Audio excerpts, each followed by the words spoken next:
podcast is part of the Sports Social Podcast Network. At Sports Social Podcast Network, we know you love great sports podcasts. That is why you're listening to this show. But do you also make a great sports podcast?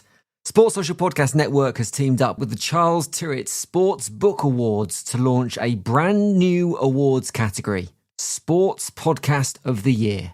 From sharp analysis to documentary storytelling to the biggest voices in sport, we're looking to honour the shows that shape conversation, connect with audiences and showcase creativity, storytelling and production. You have until March 31st to enter, and full details can be found at sportsbookawards.com. The Triple Crown is on the line, the price of diesel is soaring, and we're excited for an Irish soccer game. For more on how we travel through time, let's start the show.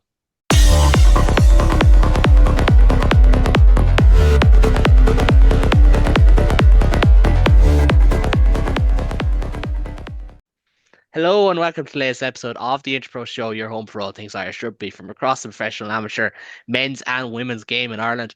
Our favourite Limerick man, AI Ben, is back with us once again, fresh from a weekend of rugby, hurling and soccer, while Adam and David have shaken off their Roman celebrations in time for tonight.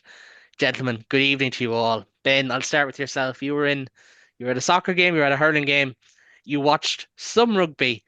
I'm not saying you got the balance right because you didn't, but a pretty decent weekend of sport for you to come back to us with.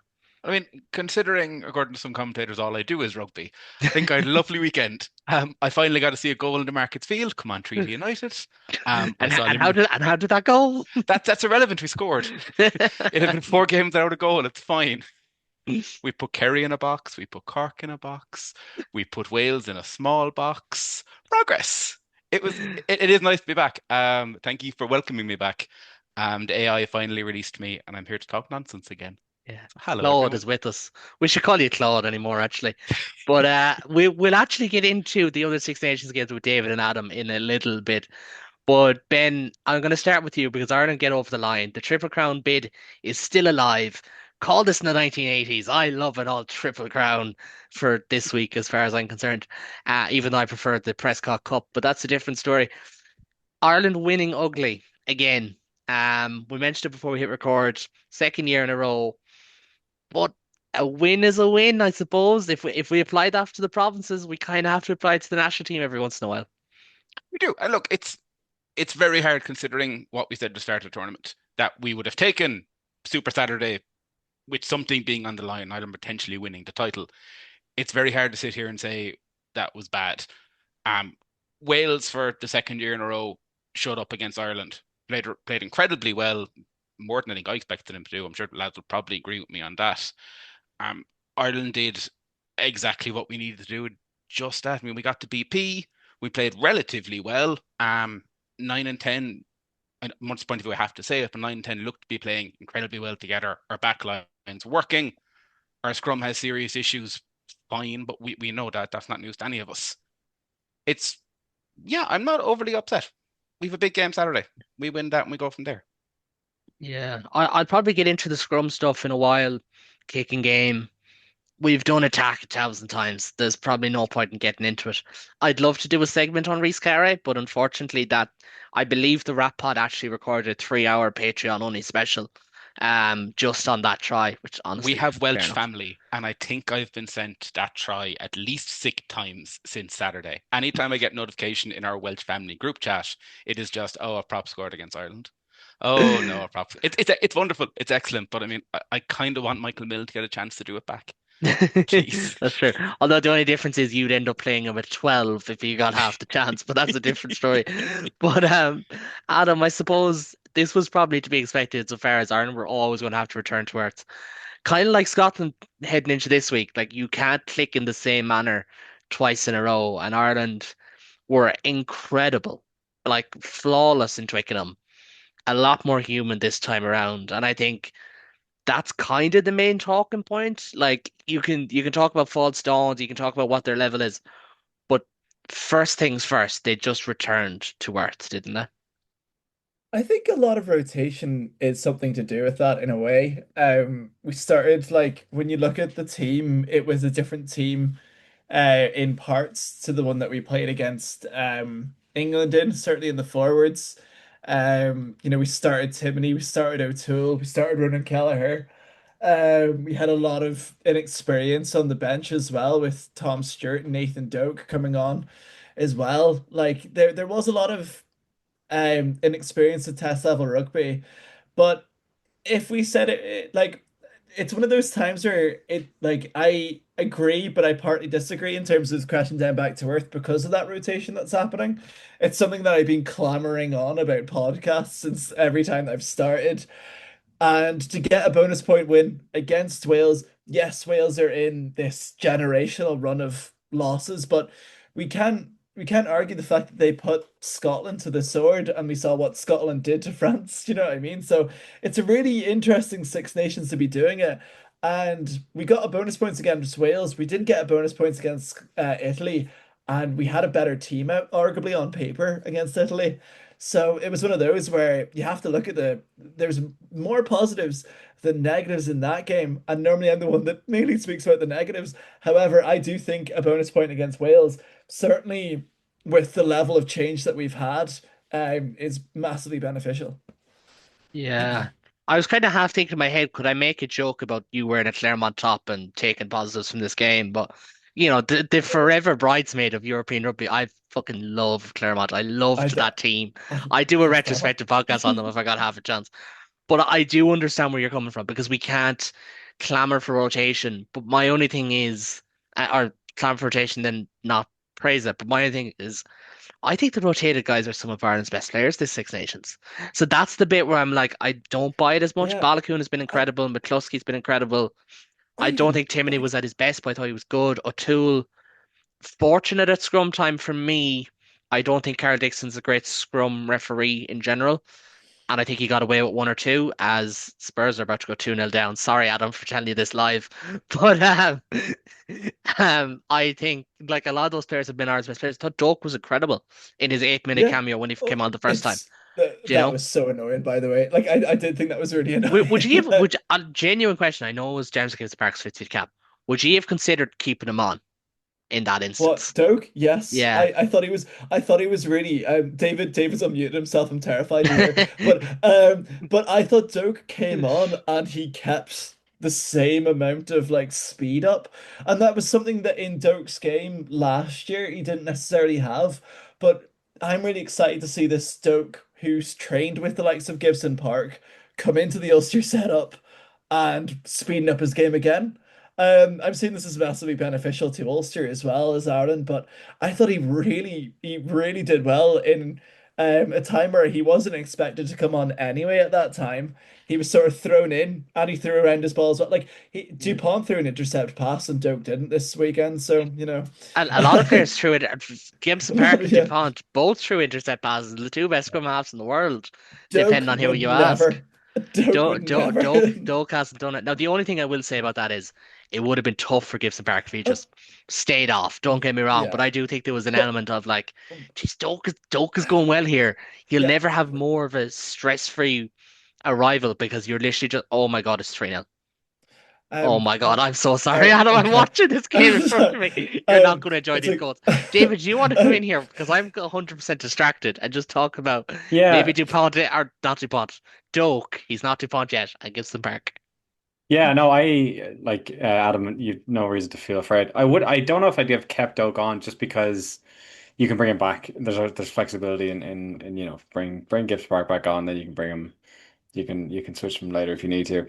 I did think, and I like it was said, I went out to watch the match with some friends, and the market lack of a difference between Gibson Park's quality of service and Doak's quality of service was noted by other people in the group because he just kept things running exactly the same. And that, as Adam said, has not always been Nathan Doak's forte. There's a mixture of things there. Like he's a bigger man than a lot of scrum halves. Like he's a relatively tall individual. A bit of the Conor Murray's about him in terms of it just takes slightly longer for him to get down to the ball because of how big he is. He also used to have a Which little bit of which a probably affected his pass quality for a while because his pass quality was never his yeah. best thing up It's until a recently. different it's an adjustment from Mm. the way you pass the ball. Like a scrum half passes directly from the deck. It's probably a little bit more difficult to do that when you're in a more, say, crab-like position when you're doing it because you're so tall. He also had a bit of the what I would call the Luke McGraths about him, where I love Luke McGrath, but he is the king of standing at the back of a scrum with his hands spread completely wide, looking at the referee Yeah, when he should really just be picking the ball out and passing it. If the penalty comes, it comes. yeah. Don't go looking for it. Doak used to have a bit of that about them. There's none of that in this game. He just got in there, got to work, got the ball moving, and he kept the thing flowing exactly as Gibson Park had. So yeah, no, I wouldn't have kept him on. I would have bought Gibson Park back on, and not even just for the 50th cap thing because it's Test rugby. There isn't really that much room for sentimentality. But no, I thought he did phenomenally when he came on, and it'll be interesting going from here between him and Casey because there was a point where Casey was chasing down Gibson Park. That hasn't really been the case in the last year. So Can to I can see how I the can two of I them weigh push can each I weigh other in would be interesting. first Just on that, before like you go on? But go on. Yeah, I'll let in you finish and then I'll weigh in. players get better ideally when they're pushed. And so I think it can only be a good thing for Craig Casey to have someone else to vie against, and I think it can only be a good thing for Ireland, considering Gibson Park is the age he is. He'll probably get to the World Cup. But once he does, it'd be great to have two young lads, you know, to follow behind him. So no, I thought Nathan Dodd had a great cameo off the bench. Really represented himself well, and yeah, love to see it again. I firmly agree that well, I was going to go down a similar line because I think one of Ireland's big failings in these games is Gibson Park is playing 70 plus minutes a game. And ultimately, nine is not a position that you're just going to find your feet straight away. You have to find a flow, you have to find a tempo, you almost have to do a little bit of everything before you'll settle. Like it's that kind of a position. Like you'd never, if you brought a hooker on with, 5 minutes to go and his first line out was the last play of the game, he's not settled. Do you know what I mean? Like there's that kind of element to scrum half. And that's what the one thing that I will say is Doak got 13 minutes in this game. Casey, in his two games he's come off the bench, is averaging like, 7 minutes, I think it is, or something like that. That's my one thing. And I wouldn't have left Gibson Park off for that reason. But I do think going into Scotland now, maybe it's a case of, well, the game isn't won and you have to go that way. But I just be a little bit hesitant because Gibson Park was phenomenal in Twickenham. Like, I mean, top 10 Irish performance of all time. Like, he was unbelievable, but he wasn't as good here. I think he'd admit himself he was a little bit nervous around the whole 50th cap thing and a little bit spooked by it, which is absolutely fair. I would not like to lead Ireland out in the Aviva at any stage. Like it would be class, but also I'd be shitting it. But it is scary. Do you know, that's part of it. But also, like, I just want to leave it on this before I bring you in, Adam. It is about that balance, and it is about and like Ronan Kelleher started this game. I thought that was something Ireland needed to do. I think Tom O'Toole needed a start at loosehead.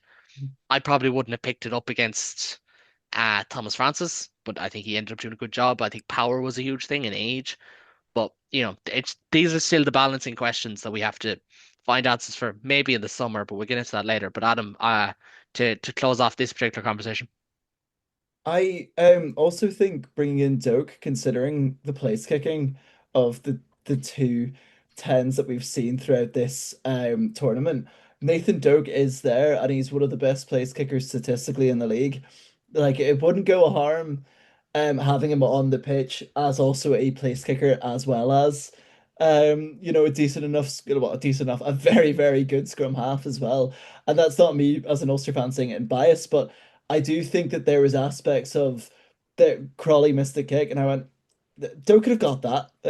Doe could have got that as well. Like there was a couple of missed kicks throughout this tournament where I think in the summer Doak can hopefully leapfrog players like that to try and be like, here, listen, I'm a nine that kicks. I know Ireland traditionally does not like nines that kick, John Cooney. But there is that aspect of our best kickers in the past couple of years for provinces has been It one takes so John much Kiff. pressure off of Jack and Sam and whoever, and even Harry Byrne to come in. Like the weakness in Jack's game, I think any of can see this is goal kicking right now. It's not working the way it should. But the rest of his game is at such a high level that if we can bring in Doak, even post World Cup, to just say, look, you can take the goal kicking. You're an excellent 9. He's probably over Craig Casey at the moment. I think most people would agree on. Why would you not bring him in, give him the tee, and just let Jack or Sam or Harry or whoever just run the back line and do that quote unquote French 10? Like, we have Doak. He's been doing it all season at probably the highest level of any 9 in Ireland. I Let would him do it test agree. level. My only thing is Ireland play off 9, and to ask a guy with 13 minutes of Test rugby to play that brand is really tricky, because the only teams that ever play off 9 are, okay, French, it's different, but it's like late stage South African with Faf de Klerk, late stage Ireland with Conor Murray, late stage Gibson Park. It's a massive mental load. And that's where I'd be a little bit cautious that if Ireland want to move towards Casey and Doak, I think they have to shift their game back out of the number 9 channel and back into the number 10's hands. And there's been so much about it. I think with Crowley, his kicking mechanics just look wrong. And I'm not a kicking expert, don't get me wrong. I well, firstly, I think the whole "it sounds different" is the biggest load of shite going. I watch golf every week. I watch rugby every week. And I can tell you 100% certainty, there is no difference in these players. There's no difference in sound. Trust me, they're that elite. Like it's not it's bullshit. But anyways, I do think Ireland need to start moving the game when it's not Gibson Park in the saddle back out the field, because even the last day, and I do think Gibson Park, like, he started slowly, grew into the game, really grew into the game. I think it's something. I think it's actually his most underrated quality. Gibson Park starts a lot of games slow, but he finishes a lot of games brilliantly. And I think that's what we saw at the weekend. But I just think Ireland need to move that. And I don't want to do 10 chat, but I do want to talk about the kicking game. And it's not just the place kicking, it is the tactical kicking and the lack thereof. Ireland kicked for over 1,000 meters in Twickenham. They kicked for like 300 in this game. I don't have it in front of me. I think it's in around that. And David, I think it was striking to everyone the fact that Ireland just seemed to be just going through the motions, just doing the same thing. Whereas in Twickenham, there was cross kicks, there was dinks, there was long clearing kicks. There was a 50-22 in Twickenham, I'm pretty sure. I think. I think there was. If not, there was one very close one. Like, Ireland really varied it. This time around, it was like, oh, we can't kick the ball because Reece Ahmed is back there. He played for the ball. He played for the Jacksonville Jaguars. It's like, no, no, that's not the reason. That's not the reason not to kick. You still kick the ball to win, and it was frustrating. And I know if there's the English people listening, they're like, oh no, don't talk about the kicking game. But from an Irish point of view, it was very frustrating, wasn't it? Yeah, no, it was I think there was a lot coming out of that England game that we kind of hoped, come on, like if we could um keep this going, it'd be fantastic. Like, why not? But there was, I think, understandable concern that it's difficult to maintain that level, and given we weren't at that level in the first 2 games, it was unlikely we were going to suddenly magically turn around and be like, um, we're just going to be fantastic from here on out.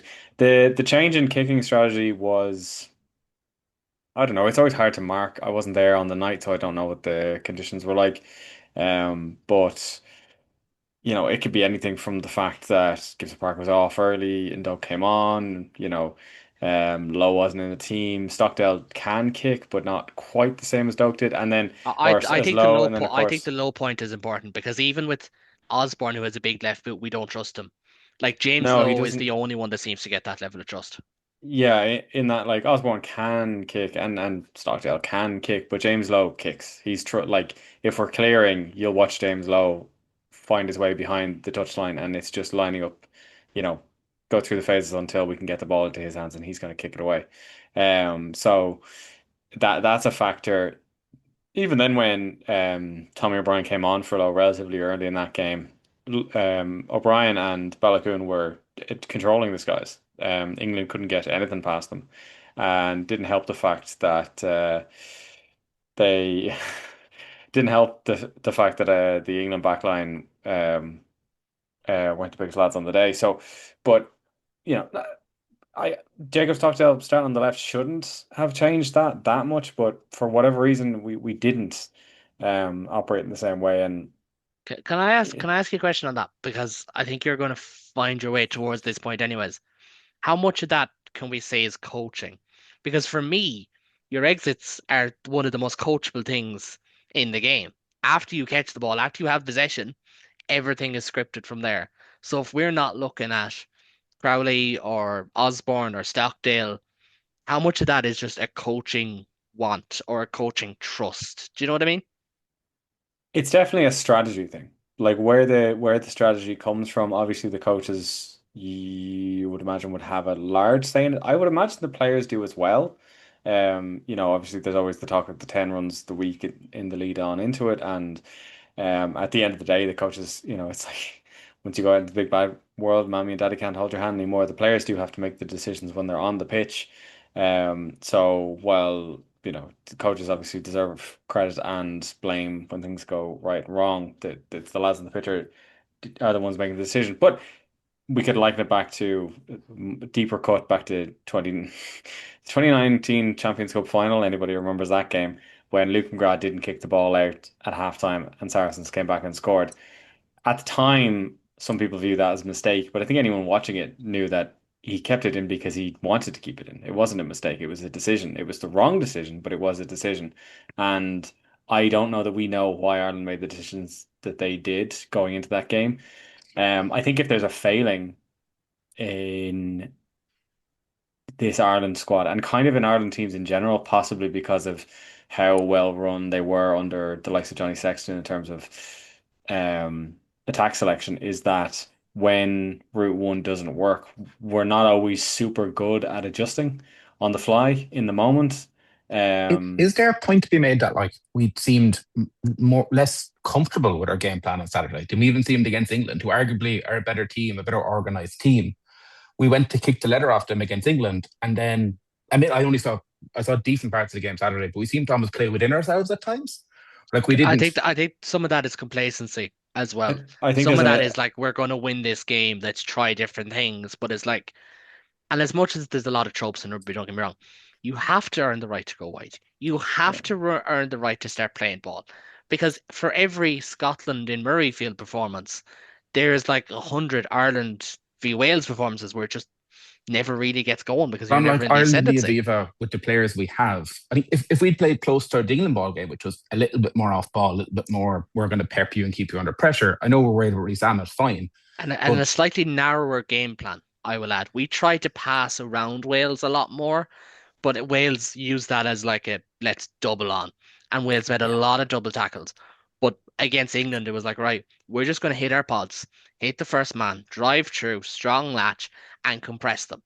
Whereas Ireland wanted to get around Wales, and I felt like Alex Mann, incredible. Dowie Lake was incredible. Apologies if I'm wrong in pronouncing that. It's But those lads were incredible. Like, but we played into their hands as well, I felt. And obviously, because I was there and I was, watching from that like really good angle, it did feel like so many passes were just going right into the joint of Wales's defensive line. Do you know that kind of way? That was my only thing. And I was going to say like Wales were decent. Wales were decent. They took the try well. They should have finished within a score. They had their chances. Wales produced a very good performance here. I would just be uncomfortable with overpraising Ireland because of the fact that, France put a huge score on them, England put a huge score on them. I think if Italy played them any other week, they'd probably win by 10 points. This week it's a little bit different and it's in Cardiff. I think Italy have a massive like obstacle in coming down from that high. A targeted game, that's an entirely different question mark. I But I don't think Ireland tend to do that though. Like Ireland aren't. I think you're right about the complacency in that when we think we're going to win, we there's play there's an less. element of Ireland playing down to teams. We struggle Yeah, to shake off tier two teams at times, yeah. we play much better games against better teams. Mm. We play up and we play down, and when we're pretty sure we're going to win, because you never know you're going to win, but when we're pretty sure we're going to win, yeah, we don't put the effort in, we don't want it as much. Like a lot of the stuff that we did right in the England game, like the winning, O'Brien and Balogun winning the balls in the air and the tackle, all that's just effort. It's not skill necessarily. I know there's a certain amount of skill up in the air, but to get to where you need to be in the chase, a lot of that is effort, a With lot of the that is McCluskey intent. tackle, let's not The forget that. McCluskey tackle, like chasing, like that's a perfect example. Like a lot of that is just will and desire, and if you don't have that, then things that, if it's coming down to a handful of percentage points, which it does, because as bad as Wales are, they're still professional rugby players. They're still reasonably good professional rugby players. You give them 5%, they're going to make your life harder. Ireland still won it by 2 scores. They still got a try bonus point. Like that's not to be that's not something you should turn your nose up at. But giving even an inch back to Wales, and it's not a surprise that they took a bit from us. And yeah, unfortunately, that is the case. Like, a team that plays poorly, France will go out and absolutely hockey them. England seem to have the inclination to do as well. Um, a lesser pundit might refer to that as flat track bullies. If Ireland are anything, they're not flat track bullies. They get bored by the flat Well, track. They get complacent on the flat track, and they do Like stupid shit. that's kind of the issue Um, we're seeing with like Leinster do it, Munster do it, Ulster do it to kind of an extent where if we think we're going to win a game, Munster are killers for it. We're going to come apart, include everyone, and do what we did against Cast, or do what we did in that second half against Stormers. We get the game is on and we stop playing, and I that think shouldn't be I think happening I at think test that's level. where the Munster point comes prevalent with Ireland insofar as Ireland's performances in the Viva, like against Wales initially, 2 games you should be getting bonus point wins in, regardless. Because as much as people are like, oh, bonus point win means dominance, bonus point win doesn't mean dominance. Not Like Ireland necessarily. getting the bonus point win in this game felt like, oh, you got your 4 tries. It means dominance in the top 14. It doesn't mean dominance Yes, in Six Nation but journey not, in yeah. Europe. And I think I never really thought about that debate. I used to think it was always rubbish based on my URC lens. But I think a test rugby, it's a very good litmus test. But the flip side is France Scotland because they only won by one clear try. Do you know? So that's the other side of that coin. I was going to bring up the scrum, and I think we've kind of moved away from that. We probably end up having that conversation next week because Jeremy Luckman is ruled out, so it looks like Conor will start again up against Sandra Fagerson, who is I can't remember if he actually. I don't think he played the Lions. I don't think he went, but he was named. He was named to tour. He's a test line caliber player. He's a phenomenal player. But in terms of kind of closing thoughts on this game, because we've got others to get into, a triple crown decider, as they say, as well as might touch on the other 2 games as well. Um, Adam, like we talk about rotation, we talk about cohesion, we talk about all that. Is there a part of you that's frustrated that we're having this conversation about Ireland rotated and they weren't perfect? Which we've kind of been having these conversations about 2022, where it's like, oh, that one game we rotated in, we weren't great. It's like, yeah, we probably should have got over that at this stage. Do you know what I mean? Like we're going to go into a World Cup where you're going to have to rotate at least 2 to 3 times. Do you know? There's going to be 4 knockout games in a row. You're going to have to chop and change, guys. Do you know? Yeah, it's been one of those things where, of course, we're gonna have like average games, but I'd rather have average games and win to prove that we've got depth. Whereas when we did have the average game, let's say this time last year, the issue was that we were playing the same team that we would have been our first string team. I think of course, the question that you're asking is like, would we rather, it's a question that you're asking, would we rather not rotated, or is it like, oh, is that the type of question that you're asking there? Sorry, it, It's more got to. It's not the fact that I don't want to see us rotate. I absolutely do. I always do. It's more got to do with the fact that when Ireland rotate, we get these performances, and well, it's like, well, if yeah. cohesion's that big of a factor, guys, it's been 4 or 5 years. Let's scale it back a tiny bit. Let's play a slightly more basic game plan. Do you know? Yeah, I do think like trying to like force squares into circle shaped holes is that sort of I don't think that's the analogy, but you're no. correct. Yes. Yeah, but it's one of those where we do need to like almost look into ourselves and see what works in other provinces almost as well as to why the other provinces are playing very well and what makes a player work in a good setup. Like I think Stuart McCluskey giving a little bit more freedom into what he's actually been doing really works its treat. Balakoon, you've also seen as well, has been given a little bit more freedom in what he does. Stockdale and Balakoon were following each other up in their wings, in their lines, most of the game. But you also saw that with Tommy O'Brien the week before. Um, I think letting players have a little bit more creative freedom, letting players have a little bit more time to work. There's multiple times in this game, and she pointed it out, and I've completely forgot before, but on the Six Nations rewind, we played from our own half multiple times, and we Way tried to too much. play. We tried to play. We tried to play. We tried to play, but it Ireland, for that stat, Ireland went 23 minutes without an attacking ruck in Wales's half at one stage. But they had plenty of possession. They just yeah couldn't break them down. And that ties into kicking game and simplicity of the game plan as well. Both of yeah those things to me are linked. And I think Ben making the Munster point is a good one because I think fair enough, Ulster they'll play their way out of it. Leinster don't. Leinster don't. They will pick their way up the field bit by bit by bit. Munster will often overplay their hand and get stuck trying to get up the field. There's only one province that managed to do this successfully, and even at that, we could end up talking about next week. Ulster don't win away games.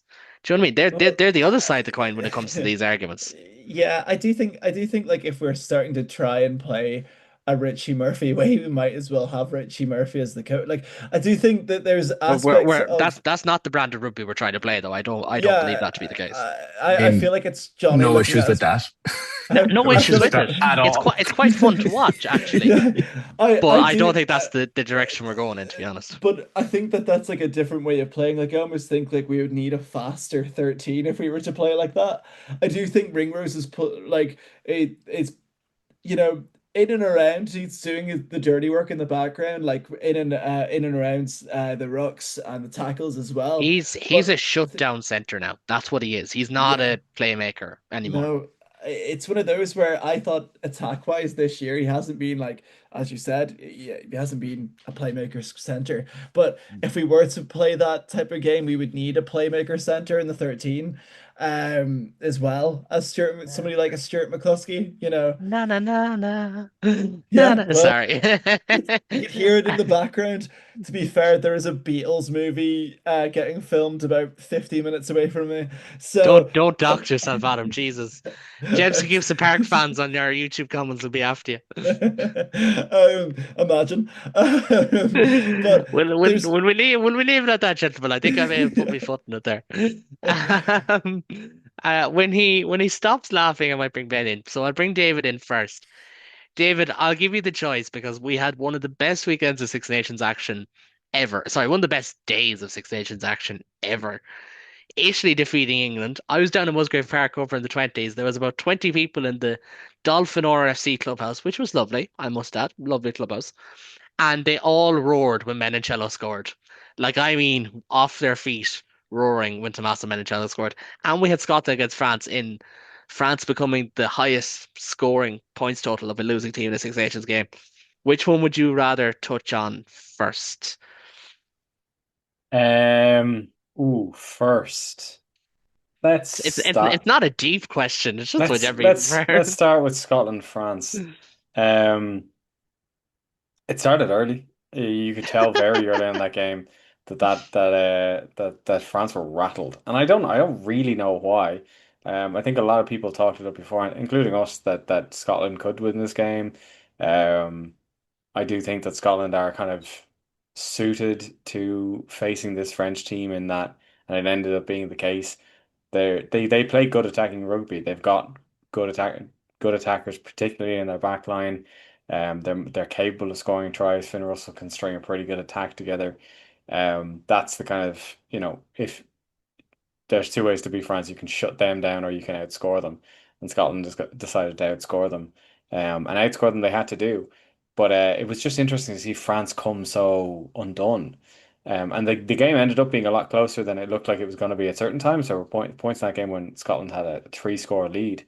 France did drag it back. It finished only 10 points down. And I do think that's a balance as well because I was talking to my mom at the start of the week and she was saying, that Scotland scored 50 points against France. I was like, they did, but France scored 40 points against Scotland.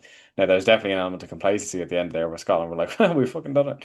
We don't have to try anymore. And France did come back. And to be fair, they only scored that last try, like once the clock was in the red. So Scotland weren't in danger. But um, France just seemed off. And like to see Antoine Dupont make proper errors, real mistakes, is just not something we're used to seeing. Um, I think if anyone just thought that there was a loss in this for France, it was going to be in a really muscular, fight against England. Scotland coming out and just going, we could just score tries, just do that for a little bit and see how it turns out. The fact that it worked and that France for some reason were completely rattled was odd. BB was relatively quiet, which was odd. I think that's kind of the hallmark of a game like this is that not only did Scotland play brilliantly, but a lot of the people you would normally have looked to in France to make the difference, from Dupont to Louis Barret, didn't. They were kind of absent. And even at the end of the game to see Baptiste Saran out there, I was thought it's a crazy thing to have France losing and they've taken Dupont off. Um, so it was I'd say it was a humbling one for France. It was a crash because I think particularly after what Ireland did to England, I'm sure they already thought that Grand Slam was done, and to watch it come apart at this stage, it mildly heartbreaking for France, but I don't think the rest of us will shed many tears for them, to be honest. It's a hell of a thing for Scotland, and the unfortunate thing from an Irish point of view is that Scotland are going to want to finish strong. This is the best chance they've had to win a Six Nations in a long time, and as frustrating Ever. as Just it, ever. yeah, Call it what it is. Like and they as haven't won a Triple frustrating, Crown in 36 yeah, years. They've never had a sniff of winning a Six Nations title. And you know yeah, what? Someone said this to me. What's the worst that can happen to Scotland? nothing. It's already happened 5 or 6 times. Do you Yeah, know? they have nothing to lose. And, we've mocked them for years. Every time they say this could be our year, this could be our year, and it never is. I mean, maybe it is now. I think it'll be slightly hilarious. It'll be very frustrating because there is a world where they beat Ireland and they still don't win because France are ahead of them in points difference. Um, it'll be very funny if they finally manage to win a Six Nations and the only reason they don't win a Grand Slam is because they lost to Italy. That would be quite amusing. So it's the perfect game because it encapsulate it and all of the attendant consequences from it encapsulate that this has been an absolutely insane Six Nations. It's been one of the most entertaining championships I think we've ever had. And I'd say if you're Welsh, it's pretty grim, although they've gotten better as it's gone on. I'd say if you're English, it's been incredibly upsetting. But unfortunately, that doesn't really move the needle much for the rest of us. But it's just been this game kind of encapsulated. This has been a phenomenal Six Nations. This day encapsulated it because the follow on from that, to watch Italy beat England. I was with an Englishman who I do consider a friend at the time, um, and he took it relatively well. But like it was just phenomenal. And the best thing about that game is that it wasn't a flash in the pan. It wasn't luck. It wasn't England on a really terrible day and Italy getting the rub of the green. Italy were just better. They put together a really solid commanding performance at home. They took their scores when they could. That try that sealed it at the end with the crossfield kick. It actually kind of reminded me of the Sexton build up in the or the build up to Sexton's drop goal back in 2018 in that there's so many that it could have gone wrong so easily. Like it took It looked like a bad kick, it looked like such a firstly. weird idea, and Yeah. then he's caught out, and it's like surely he's pinned there between the defender and the touchline, but no, he just steps back inside, sprints, manages to make ground between the two of them, offloads to Menoncello, who just fires himself forward, manages to bounce through a tackle, and then to put him away in the center to finish the try. It was incredible. Like it was almost surreal to watch it happen, and from there it was still only a one score game.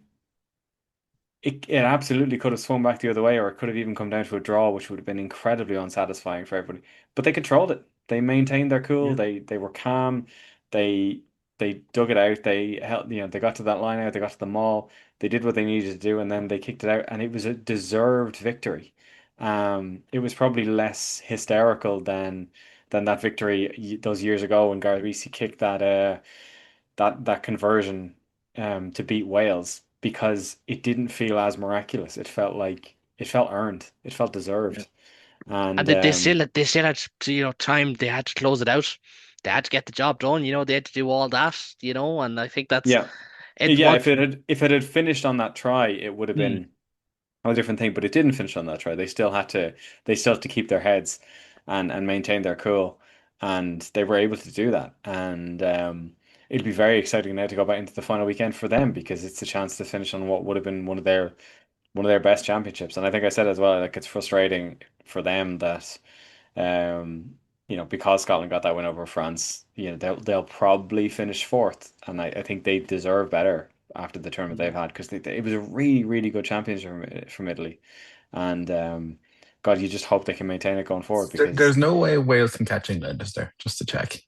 There is, but it would need to be there, like a 40-point win. yeah, Oh, it's Okay. spectacular. And a 40-point loss the other direction. Like it's Yeah. not, you know.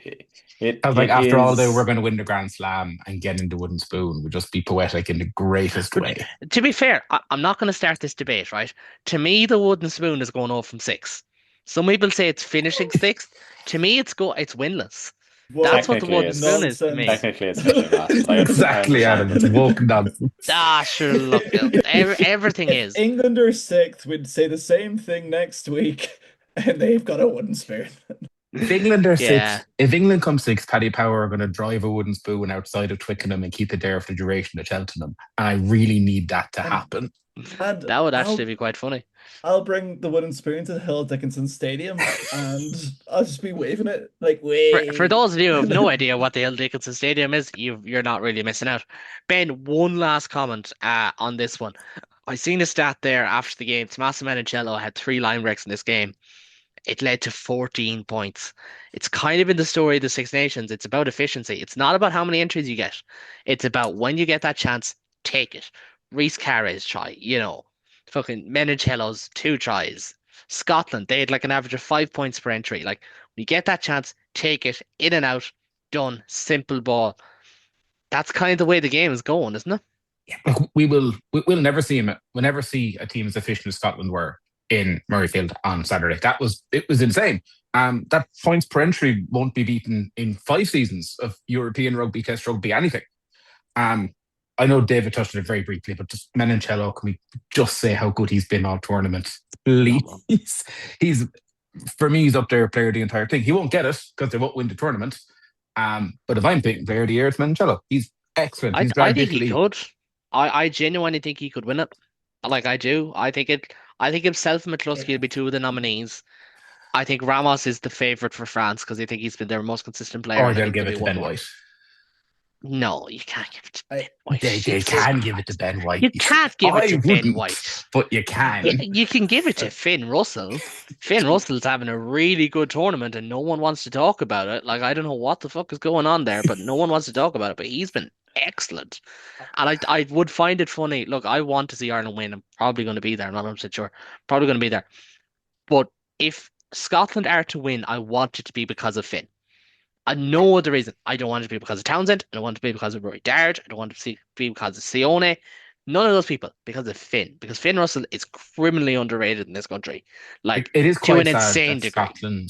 Scotland's last 15 minutes in Murrayfield probably has cost them the title. Probably. Yeah. Despite them doing as well as they did, but you feel if after Dupont's forward pass, which funniest thing you're going to see all year from a French player, after that, if France don't score, we realistically have a really good contest this weekend where Scotland can come and say we just need to win in the Aviva. That now point they have to win well.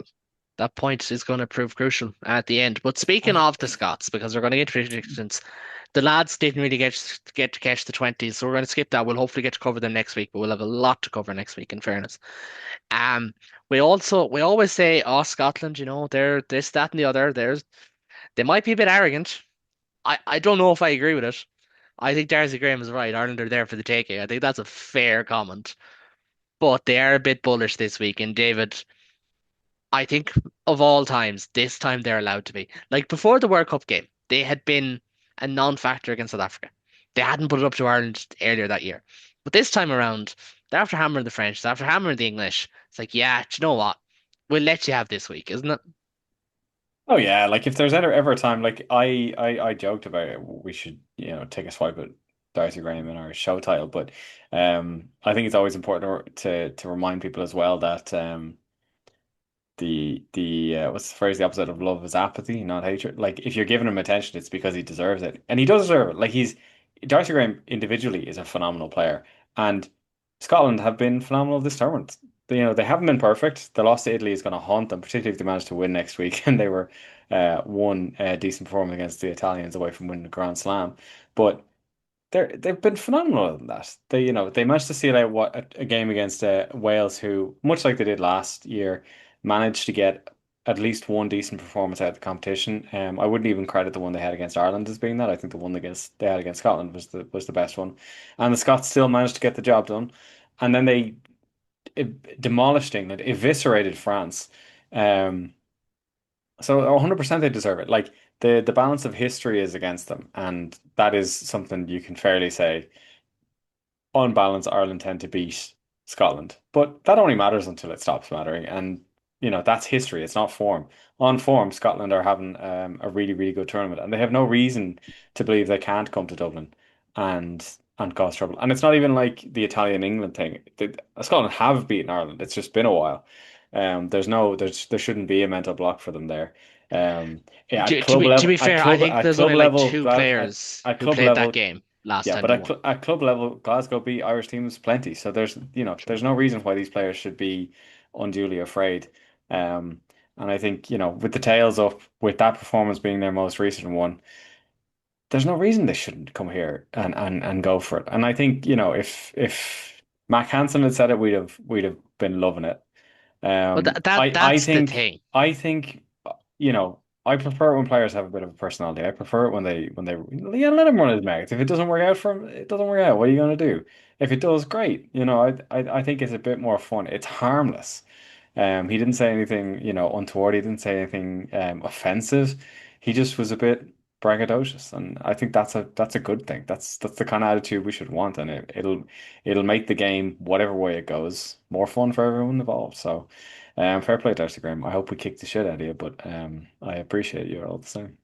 I completely agree. I did find it funny. I was listening to an Irish podcast during the week, and they did a full segment on Scotland, like a good 10 minutes, and they managed to go the whole way through without saying the word Glasgow once, which I found to be incredibly naive because Glasgow are the cornerstone of this Scottish revival.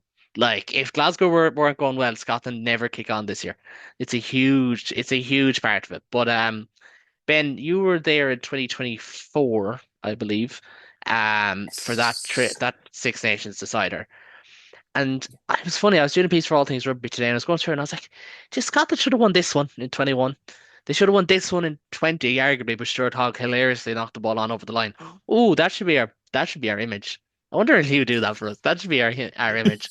Um, they should have won in there was another game in there. Oh, 23, but they decided Ireland have Josh Van der Veer thrown into the line out. He'll definitely throw it to the back and not the front. Incredibly stupid. So, like, all those reasons say Ireland should not fear Scotland, but at the same time, you run out of your luck eventually. Like, Ireland have gotten a I've little bit lucky. I've consistently said, and I said this to you actually 3 weeks ago, if not for the emotional standpoint that was that 2024 Scotland game, it was one of O'Mahony's final games. It was Healy and Murray similar. Scotland played really well. Scotland could have won that game and cost us. They just couldn't score with a load of 50s, let's just say. They couldn't score. They do what Scotland do so often when they play Ireland, where they see the green jersey and decide, sure, look, we're beaten when we get here. I think I said in our preview, I've said all tournament, I'm worried about this Scotland game.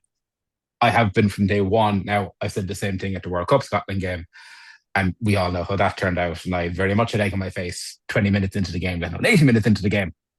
But after Saturday, and having looked at both teams independently this tournament, Scotland are going to give us a right rattle. Yeah. I don't think they'll BP us. I don't think we'll BP them. I listened to in a podcast I won't mention this week who was going on with certain Irish players and saying that it was very much not in fear about Scotland. We always beat Scotland. We'll beat Scotland by 20 points. And you could just hear they haven't watched Scotland all tournament. They didn't watch Saturday. There's a bit of, I don't know anyone who realistically watches both tournaments think Ireland are winning this game handy. It's going to be incredibly difficult. I can see a scenario where Ireland win somewhat comfortably, but that's not based on the last 3 weeks. That's based on the last 10 years. If that's your argument, fair. because Ireland have enough bank of It evidence was over the last kind of 10 years. if the Ireland that play But against England show up, we win handy. Fine. yeah, But that Ireland playing against England has showed up once in 2 years. against England. Yeah. But once in 2 years, like not once Yes. this, like in fairness to Scotland, they've had one of these big Six Nations performances every year. This year they've had two. They always seem to have one, whether it's against England or against France or But crucially, it's sometimes never against us. against us. Crucially, it's never against us. Yeah. And to be fair, like last year, like game of the melting pot, Darcy Graham and Finn Russell run into each other. They both go off injured. 2023, they were down a few players. 2022, Finn Russell doesn't start because he went out in the beer the week before, so it's Kinghorn Yeah. at 10. 23 is obviously that Josh van der Fleer, Keane Healy hooker game. 21, Ireland got out of dodge. I think it was even a controversial penalty at the end to win it. 2020 was the hog mistake. Yeah, it's a tough one. I suppose, Adam, to start the predictions off for us, if you were a betting man, because it's Cheltenham week, if you were a betting man, which way would you be leaning? Um, I It's not like I we can don't do a predictions league every week either, by the way. Yeah, I we know, I do. know. We do. I think Ireland were to win it, but by 3 points. Like it's one of those where I do think that Scotland will put in a great fight, and they are points that each like David and Ben and you've made that are so beneficial to the Scottish game. However, it's one of those where we're in Dublin, we're in the Aviva. Scotland have had, as you said, their performance at the Six Nations. You know, what really annoys me about this, like this aspect of Super Saturday, is that the games don't kick off at the similar time. This game could be well no, you look at me like that, Adam, but Adam, no, I, no, I no, I but like to sit down and watch rugby for a full day, yeah, No, but not have it over in two he's hours. correct. The no, dream but of everyone at 5 o'clock kicking off together and it's no one knowing. No, But the no. beauty of it is like if Scotland were to win by a bonus point on Saturday, imagine being Scottish and having to wait Imagine until having to watch Italy against Wales in yeah, between. Oh, yeah, those poor that's misfortunes. it's just like your heart rate's like beep beep beep beep beep flatlining beep beep beep again like but I do think Ireland by three. I think if we were to win the Six Nations, it'll be up there with the Jam Slam. Oh, it would. Oh, it It'd be 100% would. it'd be Like, hilarious. It would be hilarious. But there'd be no red cards, but and to be fair, like let's not forget England aren't a bad team. England could find a way to win in Paris, I and I I don't know how. I But if England win in Paris, it'll be somehow got to do with Elliot I Daly playing like a god after playing like a grandmother last week. I Somehow would that's gonna happen. Adam, I'm gonna leave you there. Have to get predictions off the two lads because we're not even gonna have time for URC chat, of which your beloved Ulster are playing. We'll try and get on to them next week. Ben, in as few words as possible, who's going to win and why? Scotland are going to sneak it. But not enough to win the championship. No, they will win the game. They will get 4 points. They won't win the championship. I don't think we are playing as well as we think we are. Scotland are going to be on a high from last week. And looking at Glasgow, looking at even Edinburgh and how well they played against Irish teams recently, and how well Scotland are playing this tournament, I am concerned we'll get an LBP and we'll comfortably get third. That's fair. I don't know if I agree, but I think Scotland will. They're going to beat Ireland at some stage. It's just I'm not going to back I'm them gonna until they be do. right eventually. If I say it enough times, I'll be right about Scotland eventually. And I was right last week. You were, to be fair. A lot of us went wrong last week. I'm not going to say who, but let's just say they might be the ones presenting this particular podcast. David, in a word, I don't know if you're going to be there, but in a word, who's going to take this Triple Crown decider? Ireland. I, Ireland will I beat the was I was bias. just about to say millennial pause, and then you spoke, so I couldn't say it. Ireland will win by a score. It'll be a tight score and it'll be a shit game where neither team comes out of it satisfied. We won't win the championship. France will beat England and win. We'll come second. Scotland will come third. Italy will come fourth. England will come fifth. So you also And have Wales Italy come winning sixth. in Cardiff? Yeah. Okay, Italy don't interesting. have to win in Cardiff to come No, actually, they don't because they have 2 wins. You're correct on that. But But yeah, I think this is the first time actually going into the final weekend. The result of the game won't determine whether or not Italy finish last. See, So Tommy Meninghello breaking records already. Actually, his name on Instagram is Tommy, to be fair, so it's not even a bit of a xenophobic comment. But I'm going to go with Ireland to win just about. As I said, I think Scotland will win eventually one of these games, but until they do it, I'm just not going to pick them. It's kind of like the whole thing with like Leinster in the regular season. Just keep picking spite. them on like because you're going to be right more often than not, you know. But I think it's going to go down to the wire. I think we're in for a cracking Super Saturday rugby wise, even if it's not going to play out on the table in that regards. But gentlemen, I'll leave it for tonight. We'll be back next week to look back on the tournament at large. Hopefully some URC fixtures, but if it's 2 losses, we might just leave it because we don't want to talk about that. If you like what you see here, make sure to smash those like and subscribe buttons on YouTube and comment down below with your predictions of all these games. Tell us how Ireland are going to find the way to win the championship, and we're going to have to find a new name for the Jam Slam. And I'm sure producer Lee will be on hand to tell you, no, you are wrong. But for me, Caolán, from all the lads, until next time, thank you very, very much for watching, and we'll talk to you next week.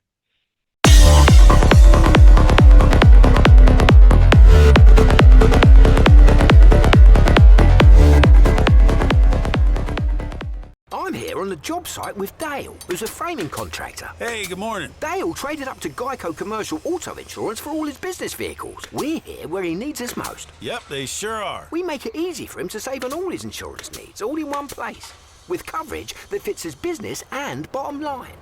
Oh, I shouldn't have looked down. It's all right. We're so far up here. Look at me. Take a deep breath. No, I'm good. So good. Get a commercial auto insurance quote today at geico.com and see how much you could save. It feels good to Geico.